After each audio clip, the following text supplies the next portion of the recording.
ঘরে থাকা সামান্য কিছু জিনিস দিয়ে বানিয়ে ফেললাম এই সুস্বাদু পিঠা।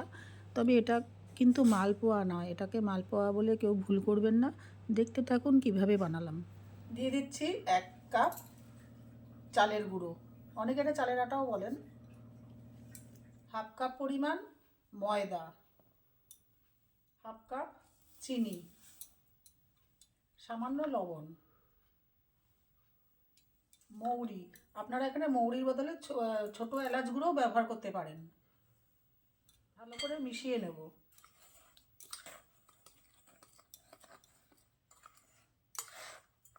দেব 1/2 কাপ জল। এটা মিশিয়ে নিয়ে লাগলে পরে আবার দেব। এখানে লাগবে আরও 1/2 কাপ জল, দিয়ে দিলাম 1/2 কাপ জল। একেবারে দেব না, অল্প অল্প যেটুকু লাগবে সেইটুকু দেব। দিয়ে দিচ্ছি 1/4 আরও জল, মানে দিলাম 1 কাপ আর 1/4।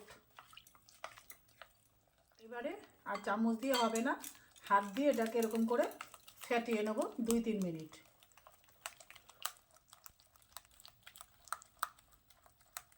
ফেটানো হয়ে গেছে, এবার এটাকে আমি রেখে দেবো। রেখে এই মিনিট খানেক বা মিনিট 2 আমি এটাকে ঢাকনা চাপা দিয়ে রেখে দেবো। কড়াই গরম হয়ে গেছে, দিয়ে দিচ্ছি রাইস ব্র্যান অয়েল।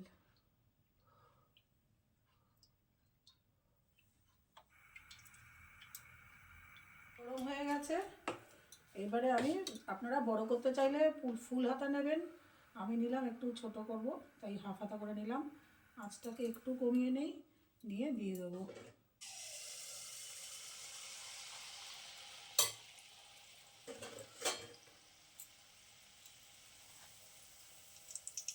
দেখুন কিরকম রসগোল্লার মতন ফুলে উঠল।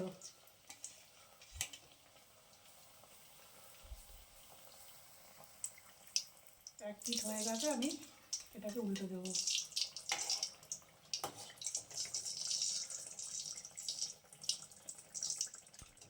এই যে দেখুন, কেউ একটু এরকম ভাজা, কম ভাজা খেতে পছন্দ করে, কেউ একটু কড়া ভাজা খেতে পছন্দ করে। আমার ছেলে একটু কড়া পছন্দ করে, তাই আমি একটু 2 দিক লাল করে এটা ভেজে নেব। এই যে দেখুন, 2 পিঠ একদম আমি কড়া করে ভেজে নিয়েছি।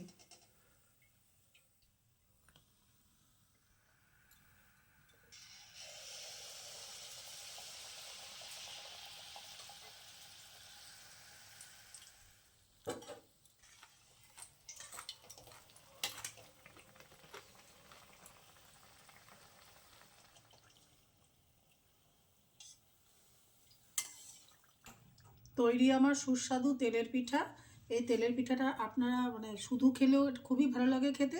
আর আপনারা যদি পছন্দ করেন তাহলে চিনির শিরা দিয়েও উপর দিয়ে চিনির শিরা ছড়িয়ে দিতে পারেন, বা ঝোলা গুড় দিয়েও খেতে পারেন, কিন্তু এটা নর্মালি এমনি শুধু খাওয়াটাই খুব ভালো লাগে।